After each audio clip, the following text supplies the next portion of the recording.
All right, so we're going to go ahead and get started. This lecture, second lecture in our equilibrium unit. This is where we really sort of complete the process of replacing stoichiometry calculations with equilibrium.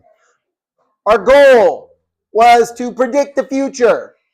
We want to put some reactants into a container, and we want to figure out how much products will we end up with. Okay? Back in Unit 4, when we learned about stoichiometry, we did that by saying, hey, there's a limiting reactant. That's the one. You say all of that stuff gets used up. We can calculate how much products will be formed based on that limiting reactant. When we have reactions that run in the forward direction and the reverse direction, that assumption doesn't work. You cannot assume that all of your limiting reactant will get used up. In fact, the whole concept of a limiting reactant doesn't make any sense. And the whole nature of how we predict what's going to happen changes. We start to talk about ratios of products and reactants, and the key feature is the equilibrium constant, right? That ratio between products and reactants, where the system ends up, where the concentrations stop changing.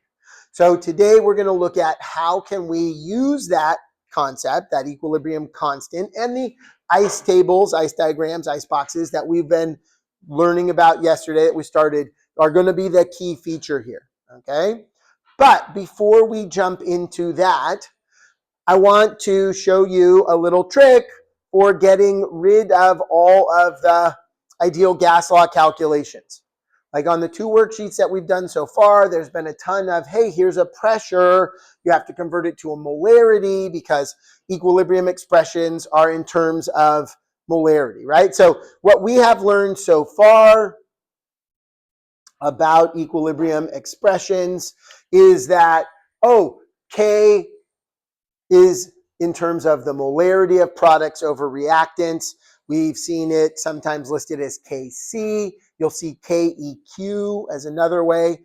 All of those square brackets, molarity of your reactants and products, and we did a bunch of PV equals nRT work to deal with that. There is a simpler way, okay? Because when your volume and temperature are constant, there is a direct mathematical relationship between pressure and molarity. We can reformulate the equilibrium expression. We can rewrite it to take into account calculations with pressures instead of doing it in molarity. And when we do that, we call it Kp. Okay, so on the AP test, on our test, you will see problems that say write the equilibrium expression for K, and then they'll use a subscript P. P stands for pressure. When that happens, when you see that, you've got to not write square brackets. You need to write your equilibrium expression in terms of pressures. So you write a capital letter P, and then you put a subscript for what chemicals it is. Products over reactants, coefficients still become exponents, everything else stays the same. But instead of using the square brackets, you have to write the capital letter P, and the numbers you plug in here are pressures, typically in atmospheres. Okay? So there is a mathematical relationship based on the ideal gas law between pressure and molarity. It's RT. Okay? And in fact, before the 2014 redesign, the AP test actually included this equation. And they occasionally asked you to convert from K to Kp or vice versa. And you can do that by taking the RT factor and taking into account the coefficients. This is not on the useful equation sheet anymore. This is not something we're going to have to do on our test, but I did want you to be aware of it because when you go to college, there are some college professors who still like to deal with this kind of thing, okay? The real change that we have to take into account is we've got aqueous concentrations, we've got gases in pressures. We can work with either of those. There are two phases we haven't talked about yet, okay? And we need to think about what's going on with solids and liquids. Because if we think about a solid and a liquid, things are a little bit different. If I take a beaker and I dump a solid into it, the volume that the solid occupies doesn't depend on the size of the beaker. It doesn't depend on other aqueous solutions or liquids that are there. The volume of the solid depends on how much solid I put into the container. The moles and the volume are changed in direct proportion. The molarity of a solid doesn't change. It's not affected by how much I put in. It's not affected by solid getting used up. Okay? So when we think about a balanced chemical equation and trying to write the equilibrium expression for an equation that has solids in it, our first thought, sure, we know what to do.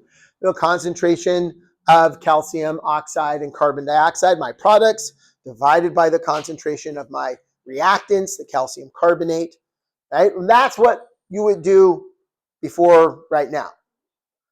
But this value, the molarity of calcium carbonate, this value, the molarity of calcium oxide, those are not numbers that change. When you have a solid, its molarity is functionally fixed. It is a constant value. It's not a variable. It is not going to change. Since it's not changing, since it's not a variable we can play around with, it's part of the constant. It's part of the equilibrium constant. So, going forward, starting today and going forward, when you write an equilibrium expression, if the substance in there is a solid, right? Chemical formula, little s, S for solid, or a liquid, L for liquid. In either of those cases, they drop out of the equilibrium expression. So, when you're writing equilibrium expressions, solids and liquids are not included. Okay? You just leave them out. In your ice diagram, you don't put in numbers. You don't put them in the equilibrium expression. Aqueous gets included. Gases gets included. Solids and liquids, not included. Okay? All right. Next up, let's do a quick review of what we've been doing on our worksheets for the last couple of days. I have been giving you problems, okay? And the problems have been saying things like, we put this stuff into a container, and then we let it react and reach equilibrium. And we found this substance to have this value. So I've been giving you some initial conditions. I have been giving you an equilibrium value. And I've been asking you to solve for K, to find out what K is. Okay? So here is a classic example of that kind of problem. I just want to walk through, make sure we're all seeing how to use ice tables in this way. I am putting some ethanol in a sealed container. 1 mole of ethanol with 2 liters of water. The system comes to equilibrium and is found to contain 0.350 molar carbon dioxide. What is the value of the equilibrium constant? This is a super typical type of problem. It will show up on our test, will frequently show up on the AP test. Ice tables are the way to go. We want to know what is the initial values, how do things change, and where do we end up at equilibrium. Several key ideas here. Number 1, the initial and the equilibrium rows basically don't have anything to do with the coefficients. There's no stoichiometry. There's no conversions happening in the initial and equilibrium rows. All your stoichiometry, all your coefficients come in the change row, because the change row is where the chemical reaction is taking place. And the chemical reaction using up some stuff to create other things, this is all where the coefficients happen. 2, the values we plug in here need to either be molarities or, if we're solving for Kp, atmospheres. Okay? So when I see a problem that gives me the moles and the volume, I recognize that I need to take that into account. That what I'm trying to plug in as my start value here is not 1 mole, but 0.5 molar solution. Water is a liquid. I don't care. I put a dash. Solids and liquids not included in the equilibrium expression. Now, I want you to think for a sec. What values do I put in for the carbon dioxide and the hydrogen? Don't say anything. I want you to think about it. I know what numbers to go here. What are they? Check with your neighbor.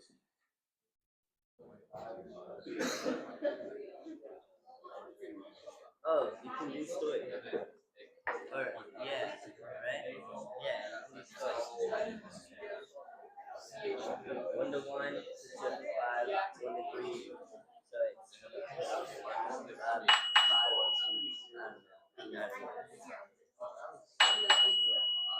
don't know. All right, I heard several ideas. Okay? But what numbers go here? Why is it 0? Because I didn't put any in. They tell me what I put in. I put ethanol into the container. I didn't put any carbon dioxide. I didn't put any hydrogen. Stoichiometry has nothing to do with this row. This row is literally about what I put into the container.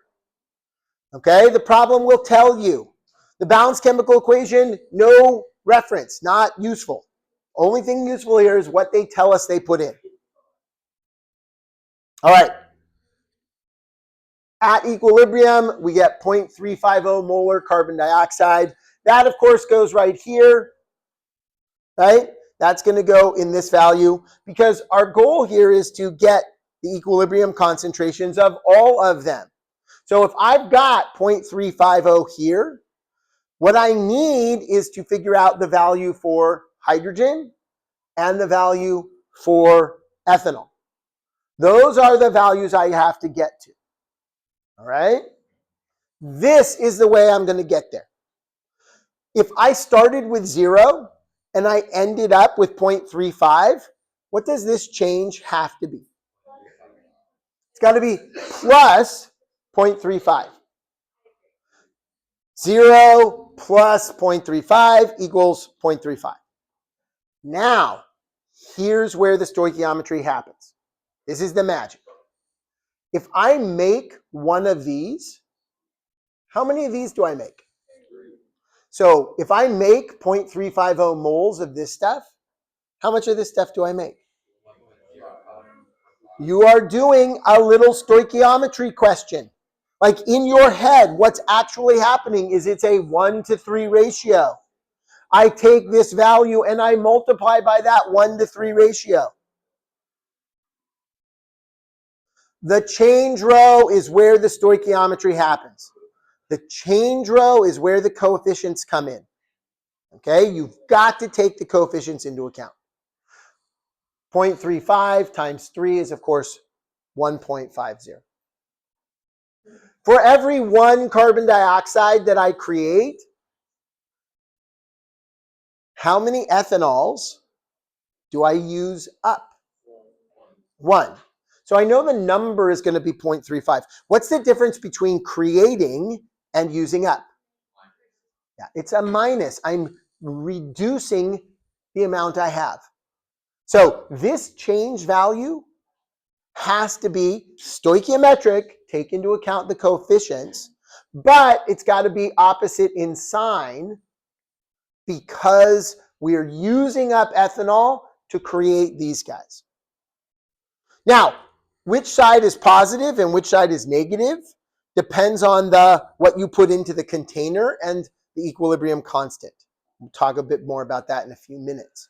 But I want to point out that it's not fixed. The left side doesn't have to be negative. The right side could be negative. It all depends on this very specific problem and the specific scenario. You've got to read the question. You got to understand what's happening. In this example, we put ethanol into the container. It turns into these guys, so we use it up.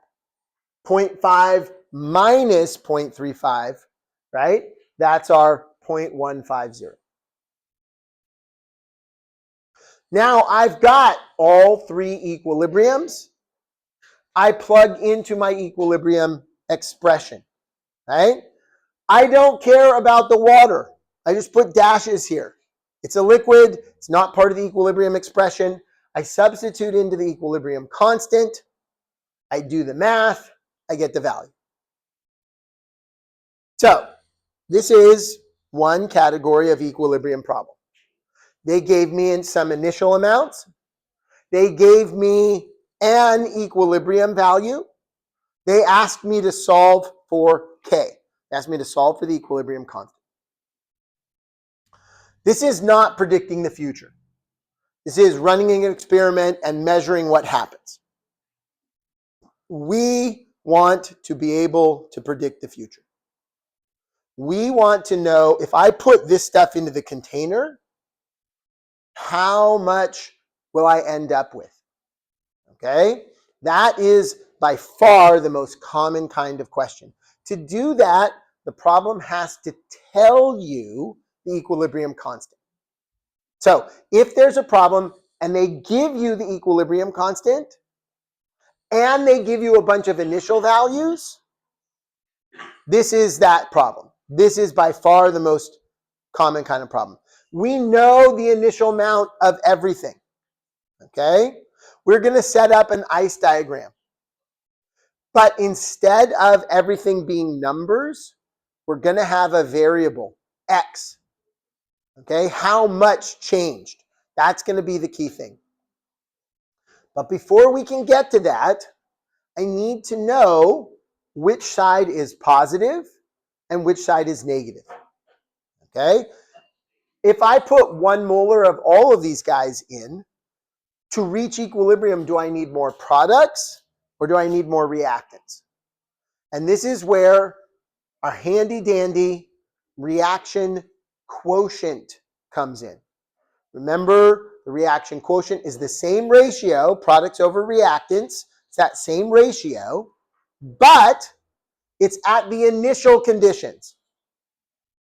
So I take all of my initial values and I plug them in. And I solve for Q, the reaction quotient. What's the ratio right now at the start? And I ask myself, if this is where I am at the start, and I know this is where I'm going to end up, what has to happen? Okay? If Q is equal to 1 and K is equal to 5, to reach equilibrium, to go from the start to equilibrium, do I need more products or do I need more reactants? Don't say anything.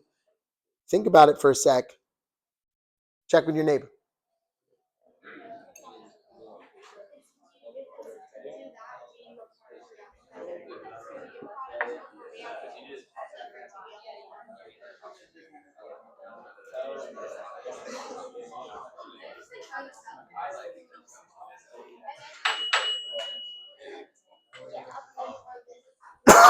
So, we can see Q is less than K. Q is less than K. My right now ratio is too small. To make this ratio bigger, do I need more numbers on top, a bigger number on top, or a bigger number on the bottom? Bigger number on the top. I need more products. We say the system will shift to the products to reach equilibrium. If Q was greater than K, it would be the opposite, right? If Q is too big, my ratio too large, I need more reactants, bigger number on the bottom. So that means when I go through and set up my ICE table, I've got the initial. I don't know the change. I don't know the equilibrium, okay? So what I've got to do now is I need to put in a variable. I'm going to say that the amount of change is X, an unknown variable that I'm going to have to solve for. I like to pick whatever coefficient is 1. I just pretend X is the sort of default variable. But you do have to take into account the coefficients because we're in the change row. We worked out that we need more products, right? Q less than K. That means that this change value has to be a positive.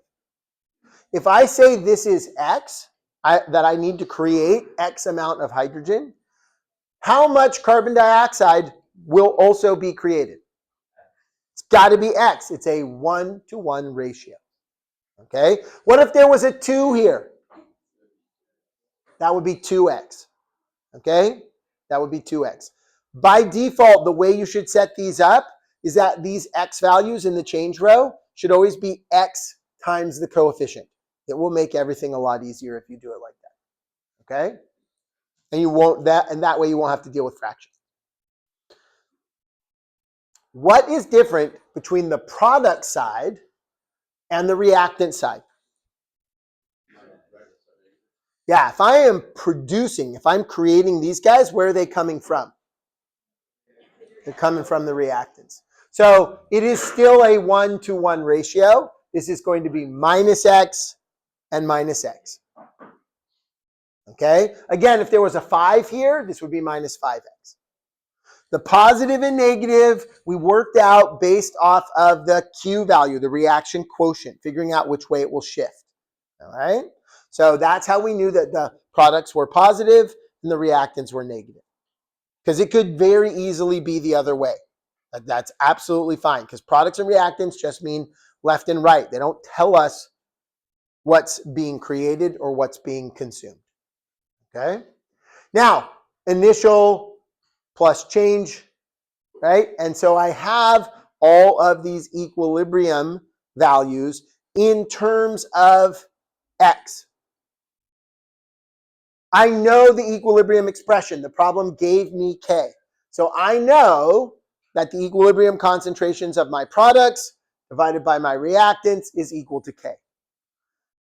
At this point, I need to switch hats because I'm going to take these values and plug in. And now I need you to be in math class. And this is a math equation that you have to solve. You have to figure out what X is. You have to use your math tricks, okay? And there are several different variants, and I will talk about some of them tomorrow. But this is an algebra problem. I will give you a hint. The AP test will not require you to use the quadratic equation. So there are some tricks around not having to do quadratic equations. And that AP test will not make you do synthetic division. If you don't know what that is, don't worry about it. You'll get there. So there are other ways to solve this. If I'm in math class, what's the first thing I'm going to notice? 1 plus x times 1 plus x is 1 plus x squared.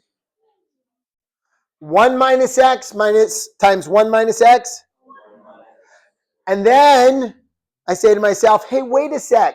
The top and the bottom are both squared. This whole side is squared. This is what we call a perfect square problem. That means the way to solve this is to take square root of each side. So I take the square root of each side. And now we come to your nemesis. There is an x on the bottom. Okay? So I can't solve for x when it's on the bottom here. I need to get it onto the top. How do I do that? I'm going to take this and multiply it to the other side.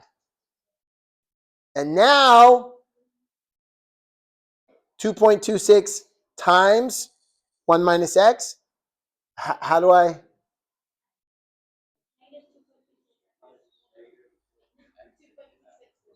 You have to take the 2.26 and distribute it. Okay? All right. I want you to remember the fundamental goal of algebra problems like this. get the x on one side and all the numbers on the other side. Okay? So we need to move this to the other side. It's currently being subtracted. How do I move it? Add it. What is 2.26x plus x? 3.26x, right? You add the little coefficients in front of the x. And then I'm going to move this one to the other side, do a division problem. I'm going to solve for x. Okay? Now, this is crazy important. So many times, people will get here and they'll feel like, hey, awesome, we finished the math problem. I guess we're done. But we're not actually in math class. We're in chemistry class, and we have to answer the question they ask, which is, what is the concentration of all the chemicals? Does any chemical have a concentration of 0.39? No! You got to plug back into this equilibrium row. Don't forget. Okay? Answer the question they ask. 1 minus 0.39, 1 plus 0.39. Those are your answers.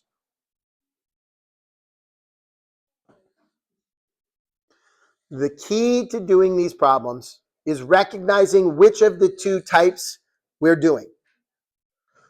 Do they give you an equilibrium value and ask you to solve for K? You know all the numbers. You can figure it out. Use an ice table. Do they give you K and ask you to find the equilibrium? You have to solve for X in an ice table. Okay? Either way, ice tables are there to help you. They're a wonderful organizational tool. Okay? Just make sure you understand which of the two problems you're working at. That's it for today. You got a worksheet. I would do that first. Then there's an active assignment. You must practice these problems. They are not going to get easier from here. You got to get these ones down.